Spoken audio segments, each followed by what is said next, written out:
Hello दोस्तों, मैं बैजू कुमार आप सभी लोगों को आपके अपने YouTube channel multiple study point में स्वागत करता हूं। दोस्तों, आज की वीडियो में आप लोगों को बताने वाले हैं कि रेलवे ग्रुप डी एग्जाम जो अप्रैल माह के अंत में 2021 में होने वाला है, उसके लिए आप लोग मैथ और रीजनिंग की तैयारी कैसे करिएगा और कौन कौन से बुक पढ़िएगा, कौन कौन से प्रैक्टिस सेट आप लोगों के लिए अच्छा रहेगा, तो उसके बारे में चर्चा करेंगे। और मैंने क्या पढ़ा था और मैंने किस तरह से पढ़ा था, उस सारी चीज़ों पे चर्चा करेंगे दोस्तों। तो वीडियो में आप लोग शुरू से लेकर अंत तक बने रहिएगा और चैनल पे नए हैं तो चैनल को सब्सक्राइब कर लीजिएगा।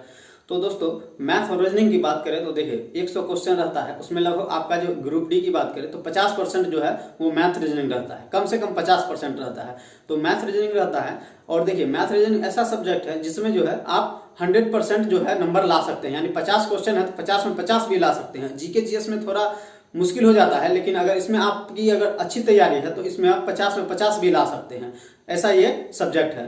तो इसमें अगर आप अच्छे से मेहनत करिएगा तो स्कोरिंग सब्जेक्ट है, स्कोर जो होता है पूरा अच्छा से होता है। और मेरा बात करें दोस्तों, तो मैंने जो लगभग ये जो ग्रुप डी का जो एग्जाम हुआ था उसमें 50 के आसपास क्वेश्चन था, तो 2-3 क्वेश्चन जो लगभग गलत था वही मैंने छोड़ा था। और सभी मेरा जो हुई 42-43 के आसपास, जो 50 में 42-43 के आसपास जो मेरा मैथ और रीजनिंग मिला के नंबर था।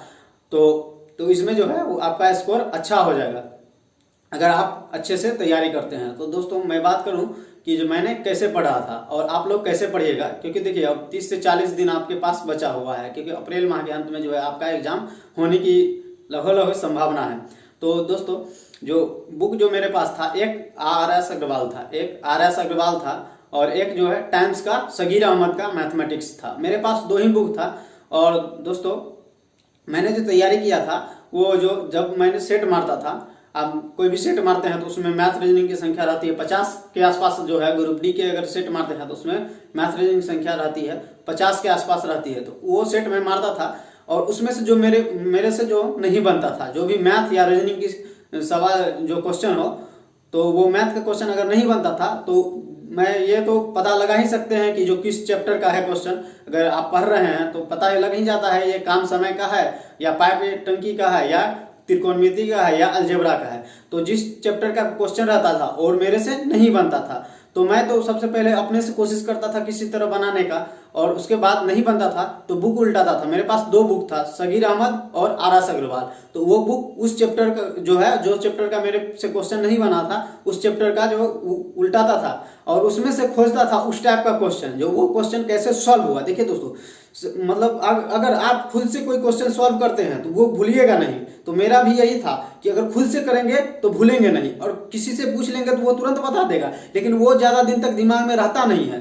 तो इसीलिए मैं खुद से कोशिश करता था कि जो थोड़ा ज्यादा मेहनत करना पड़ेगा, खोजना पड़ेगा, समझना पड़ेगा। लेकिन और मोबाइल आप लोग चलाते ही होंगे, अगर बुक में नहीं मिला तो मोबाइल पर सर्च करिए, उस चैप्टर वाइज सर्च करिए, अपने किसी न किसी जो है वो आ ही जाएगा। तो उससे मैं ये लेता था, उससे सहायता लेता था और बनाने की कोशिश करता था। अगर नहीं बना तो किसी और से, जो मेरे से सीनियर थे, क्लब में मैं क्लब जाता था, तो मेरे से जो सीनियर थे उनसे मैं पूछ लेता था और उसका जो सोल्यूशन जो होता था, अगर मुझे याद रहने लगा कि याद रह जाएगा तो ठीक है, नहीं तो मैं एक कॉपी में नोट कर लेता था। तो मैंने इसी तरह से तैयारी किया था। और कभी कभी जब टाइम मिलता था तो चैप्टर बाय चैप्टर जो है अपना पढ़ते रहता था।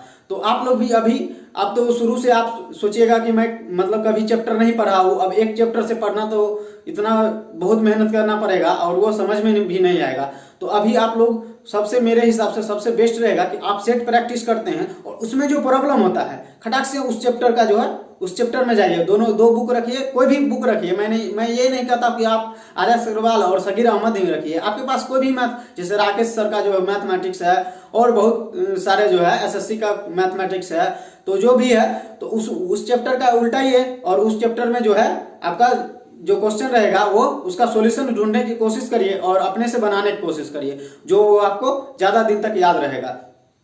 तो मैथ के लिए तो मैं ऐसे ही पढ़ता था और आप लोगों को भी बोलूंगा कि इसी तरह से पढ़िए, ताकि जो है वो ज्यादा दिन तक याद रहेगा और कभी भूलिएगा नहीं। और रोज देखिए 25 के आसपास जो चैप्टर आपका मैथ में है वो 25 के आसपास चैप्टर है। तो रोज आप एक चैप्टर देखिए, हर एक क्वेश्चन बनाना जरूरी नहीं है। तो एक टाइप किताब में रहता है, एक टाइप का मतलब जितना क्वेश्चन रहता है एक टाइप का लगभग 3-4 क्वेश्चन रहता है। तो आप एक क्वेश्चन बनाइए और देखिए उसी टाइप का तो उसे छोड़ते जाइए और अगला टाइप पर फिर आ जाइए। तो उसी तरह से आपका जो टाइम का मैनेजमेंट होगा, क्योंकि एक क्वेश्चन के बार बार बनाने से क्या, अभी आपके पास इतना टाइम तो नहीं है कि एक क्वेश्चन के आप बार बार बनाइएगा। तो एक क्वेश्चन, एक टाइप का एक क्वेश्चन बनाइए और फिर अगला टाइप पर चला जाइए। तो इस तरह से आप जो है अपनी तैयारी अच्छा कर सकते हैं। अब बात करें दोस्तों रीजनिंग की, तो रीजनिंग का जो है मैंने तो एक ही बुक लिया था रीजनिंग के लिए भी, मैं सेट प्रैक्टिस और ऐसी ही। तो मेरे पास जो मेरे शुरू में दिक्कत होता था, क्योंकि मैं रीजनिंग तो मैथ तो लोग बनाते आता है, बचपन से बनाते आता है, तो थोड़ा अच्छा रहता है मैथ समझने में भी, और रीजनिंग थोड़ा है बाद में इजी हो जाता है, लेकिन शुरू शुरू में लगता है यार क्या है नहीं है। तो मैं रीजनिंग के लिए शुरू में ही एक अरिहंत का जो है रीजनिंग का छोटा वाला पतला वाला बुक आता है वो ले लिए थे, और अरिहंत का बुक ले लिए थे, और उसमें भी मैं चैप्टर वाइज बनाते रहता था। जैसे हो गया घड़ी का, हो गया घड़ी का चैप्टर, हो गया कैलेंडर का, हो गया, ये सब चैप्टर जो है इंपोर्टेंट चैप्टर है। घड़ी हो गया, कैलेंडर हो गया, आपका पासा हो गया, और इसी तरह का जो है त्रिभुज काउंट करने वाला रहता है। तो इसी तरह का जो मैंने जो एक बुक ले लिया था, और उसमें से फिर जिस तरह सेट बनाता था उसमें से अगर प्रॉब्लम होता था तो उस बुक से उल्टाता था, अगर मेरे से नहीं बनता था तो मैं यूट्यूब पे खोज लेता था या किसी और से पूछ लेता था, और इसी तरह से मैंने रीजनिंग की भी तैयारी करी। तो आप लोग भी इसी तरह से सेट अभी से रोजाना एक सेट प्रैक्टिस करिए, रोजाना एक सेट प्रैक्टिस करिए। उसमें से जो भी सॉल्यूशन है उसको इग्नोर मत करिए, जो नहीं बनता आपसे उस इग्नोर नहीं करिए, उसका सॉल्यूशन ढूंढने की कोशिश करिए। क्योंकि देखिए मैथ रीजनिंग में 50 नंबर का रहता है, 50 नंबर का रहता है, तो 50 नंबर ऐसी नहीं आपको आ जाएगा जब तक मेहनत नहीं करिएगा। तो मैं उसमें ढूंढने की कोशिश करिए, और पूरा ये रखिए कि जो पूरा हमें बन ही जाए, सभी जो एक भी 50 में 50 क्वेश्चन जो हम टच करेंगे मैथ रीजनिंग का।